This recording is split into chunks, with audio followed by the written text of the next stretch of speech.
Hey guys, this is Mrs. Harbin. Welcome back to school. This video is to help you get your binder set up for whatever class you may have for me this year. This is your first official assignment, and I want to help you pass that first assignment so that you're starting off the year with 100% of my class on a good foot. What you're going to need to set up your binder, first of all, is a 3-ring binder. There's not a specific size, although I would recommend an inch to an inch and a half.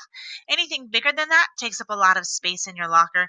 Anything smaller than that, you're going to have a hard time putting all of your materials in the binder.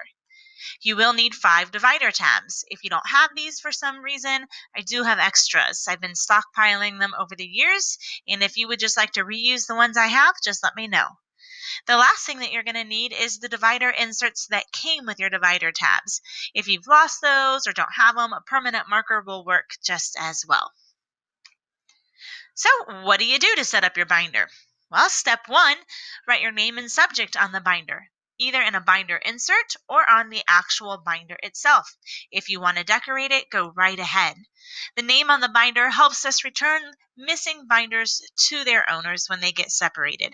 I know none of you would ever dream of losing your binder or misplacing it, but sadly, it happens. They end up in lost and found. We want to make sure that it gets back to the right owner, so put your name on it.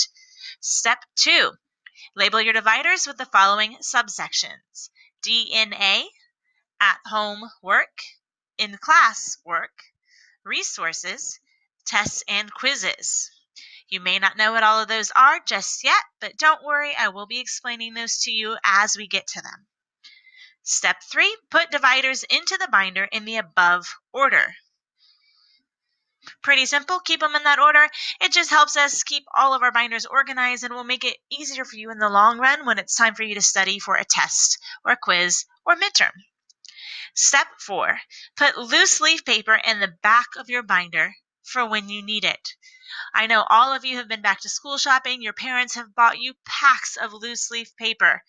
And I also know that about a week from now, I'll have students coming up to me and saying, I don't have any paper. It's probably shoved in your locker by that point or buried underneath some books or old lunch. So do yourself a favor, go ahead and put the paper in the binder now, so a week from now, you know where it is and you have it.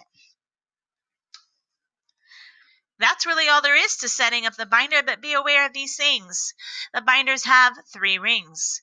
Your papers have 3 holes. This is for a reason.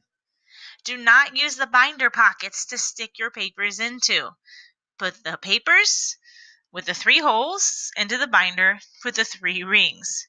The only exception to that is if you have things that are too small or too big for the binder rings, like index cards, sticky notes, or extra long paper that just won't fit in the 3 rings, you can use the pockets for that. Other than that, keep those pockets empty. And finally, I will conduct binder checks during each quarter as part of your preparation and participation grade. Make sure that you keep your binder clean and organized so that you can get a 100 A+ on all of those binder checks. Well, that's it, guys, for how to set up your binders. I will make sure that you have those next week at the beginning of the week, whatever your first class of the week is. This is your first assignment. Let's all get 100.